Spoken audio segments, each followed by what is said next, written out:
When I opened the fridge, I was naked. Her mom saw me. Her mom was like, wow. Mom didn't get mad at me or nothing. Wow? All right. You were naked in her kitchen and she said, wow. Yes, ma'am. The bed wasn't even like cold, like it was, we just broke up. Like, I mean, if me and her, you know, if something happens to her and she dies today, I'm not gonna have a new woman in the bed 3 days later because, you know, till death do us part.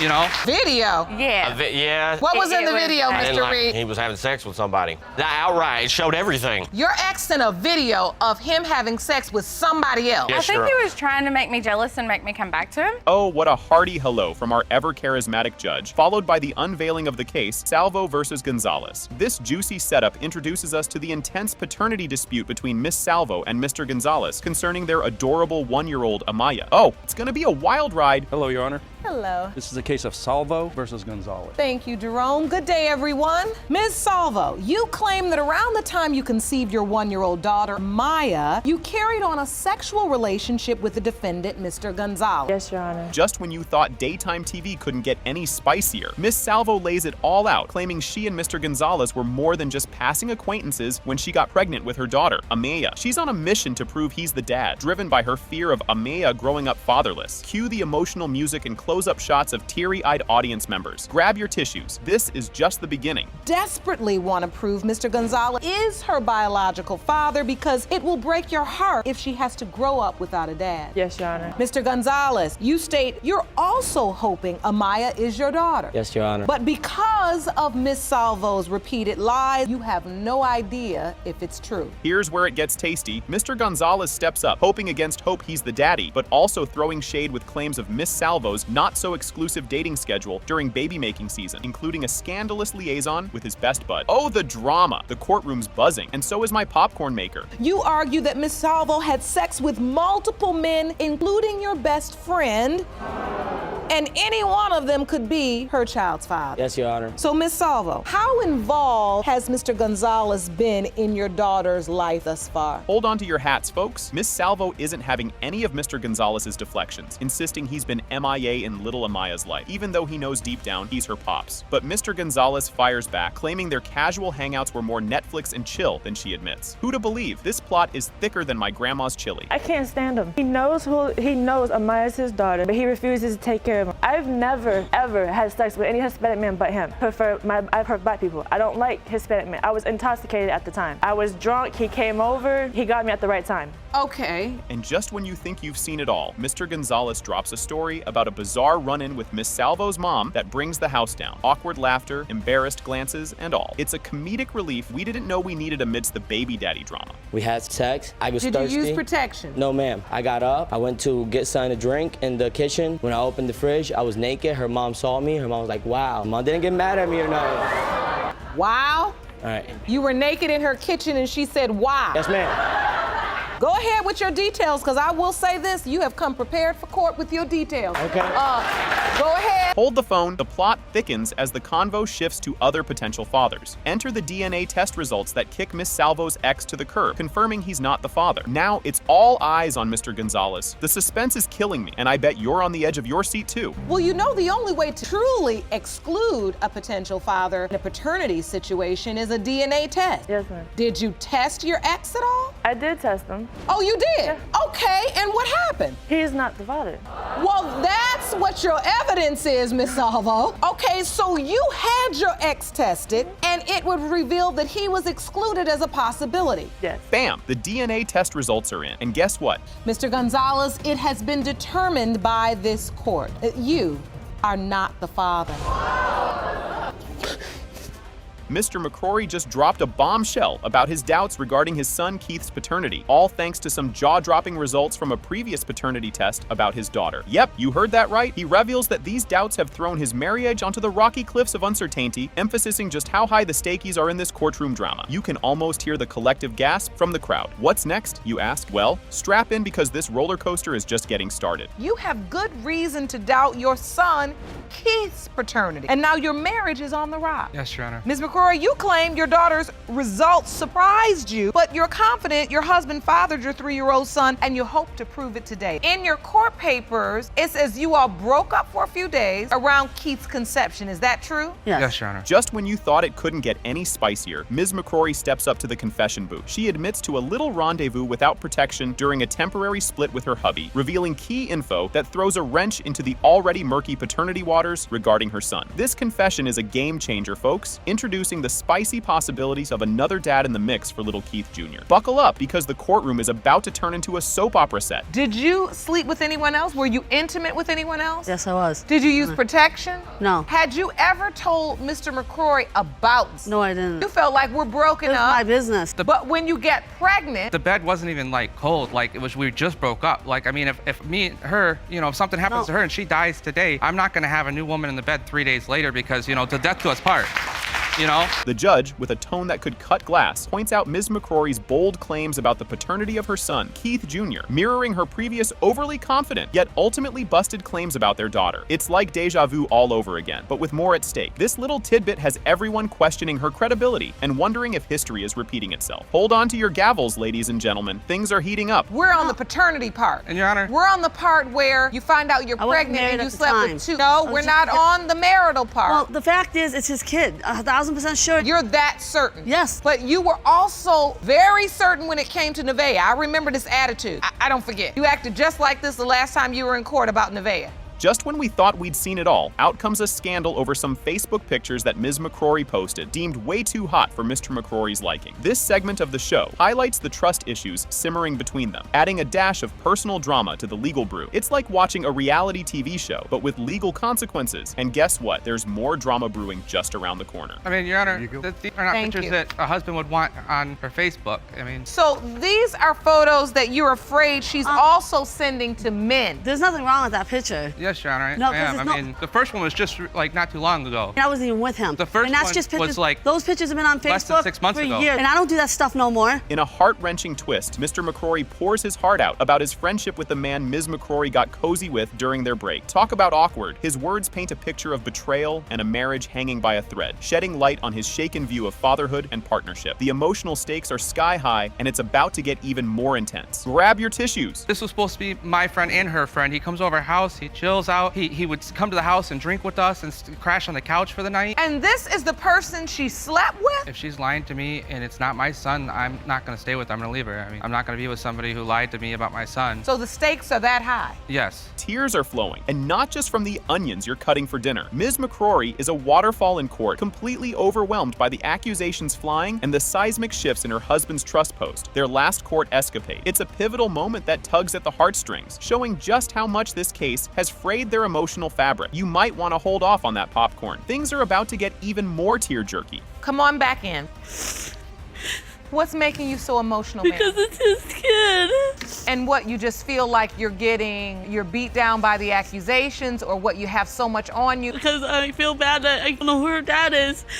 And that case, you feel like affected the way husband feels about your son. Yes. And that's upsetting you. Yes, it does. The plot thickens with the juiciness of a primetime thriller as a lie detector test reveals Ms. McCrory was less than truthful about her extracurricular love interests. The courtroom is buzzing, and the tension could be cut with a knife. This bombshell adds layers of doubt and intrigue right before the big paternity reveal. Trust me, you'll want to see what happens next. This is better than any season finale. We have administered that lie detector test, and I have the results for you. Would you like to hear them? Yes, Your Honor. These results were prepared by a licensed polygraph examiner. Ms. McCrory, you were asked from 2013 until the present, have you slept with anyone other than one man you admitted to your husband? You admitted that you did. Yeah, I did. Who is that person? To someone else. All eyes are glued as we reach the climax of this courtroom saga. The paternity test results are in. It has been determined by this court, Mr. McCrory, you are the father. Yeah, I told you so. So here we go. Judge Lake kicks things off with a cheery hello, as if we're at a garden party and not a courtroom drama. Ms. Fuel steps up with a big claim. Mr. Burnett is her biological father, and he's been denying it just to throw shade at her mom. She's not just here for the drama, though. She wants some serious closure. This is a case of Fuel v. Burnett. Thank you. Good day, everyone. Miss Fuel, you say that Mr. Burnett is refusing to admit that he is your biological father. You say the only reason he's denying you is because he would rather drag your mother's name through the mud than take responsibility for his actions. Enter Mr. Burnett, cool as a cucumber, completely denying he's Ms. Fuel's dad. He admits he and her mom were an item once upon a time, but hints that the lady had a few other gentleman callers. So who really knows? The plot thickens, and you can cut the tension with a knife. You admit to having a sexual relationship with her mother, but say there are many other guys, and you couldn't possibly be her father. Exactly. Miss Fuel, so you're 31 years old. What happened that made you finally want to establish paternity? Well, Your Honor, in September of 2015, my brother was murdered. Ms. Fuel isn't here to play games. She shares a heart-wrencher about her brother's murder, turning her world upside down and setting her on this path of unresolved daddy issues. It's her raw, emotional story versus Mr. Burnett's chill denial. Grab your tissues, folks. This is the real tearjerker part. That really opened my eyes. I mean, I went through a deep, dark depression. I've lost 90 pounds just off of depression and stress. It's opening my eyes. Life is really short. I shouldn't even be here. I shouldn't even have to bring him here to prove that he's my father. I just want closure, Your Honor. That's all I want. Twist alert! Mr. Burnett seems genuinely surprised that Ms. Fuel thinks he could be her father. It's all about missed signals and years of radio silence. This bit shows just how messy communications can get when you leave things unsaid. Seriously, ever heard of a phone call, folks? Mr. Burnett, that she's just badgering you. That's what I believe. Why do you think she would even do that? I don't have no idea really why. You know, she's been my knee. Through marriage? Yes. So when were you told that she believed you potentially could be? I've never heard of it until like about 2 years ago. Really? You didn't talk to my mom when I was a kid? Never talk to your mom about nothing? Just when you think it can't get any wilder, Ms. Fuel drops a bombshell. She claims Mr. Burnett once drunkenly announced he was the dad at a party while her mom was in labor. Mr. Burnett's like, nope, never happened. It's her word against his, and the courtroom's eating it up. My mom told me the night she was in labor, he was at a party, and he was going around telling everybody, oh, Michelle's at the hospital having my baby. That's a lie. 31 years ago. That's a lie. So she admitted to having a relationship with him? Yeah. I've never been in no relationship with her mom. So did you always grow up knowing he was your father even though he would call you his niece? At the age of 7, this same family member told me that he was my father. My mom never... They lying. Time for the social media circus. Ms. Fuel and Mr. Burnett have been throwing digital punches, and now all their dirty laundry is getting a public airing in court. It's a full-on tweet war turned courtroom showdown. Popcorn? Anyone? His daughter right there, posted a meme that said something about fathers ain't. She knows he hasn't been in none of his 3 kids' life either. Whatever. He's a deadbeat father. Okay. It's what I was told, and I commented 100. That's true. Does anybody have any of these messages? Ron, can you hand me that evidence, please? Here you go, Your Honor. This is after her Facebook post. The first one starts, Mr. Burnett says, "Stop it, Toy, there ain't no proof." Mr. Burnett plays the forgetful card, denying any and all father-daughter dance promises and claiming he never agreed to foot the bill for a DNA test. Ms. Fuel insists he's fibbing. The he said, she said gets juicier by the minute. Who needs reality TV when you have this? And have the father and daughter dance with me, but he did not show up. That's never been said. You never said that? No. We're under oath, right? Yeah, we sure are. I hope so. You never told her? No. You never told me you was gonna... No, she's not my daughter. Why would I show up at a father-daughter dance? Well, maybe because you were her uncle and you knew she didn't have a father. No. Did you ask him because you believe truly that he's your biological father? I didn't ask him. He offered. He said, I would be honored to have that first dance with you. Drum roll, please. The DNA results are in. Mr. Burnett, you are not her father. Apologize. I'm sorry. Sorry. It's okay. There's no apologies. It's all right.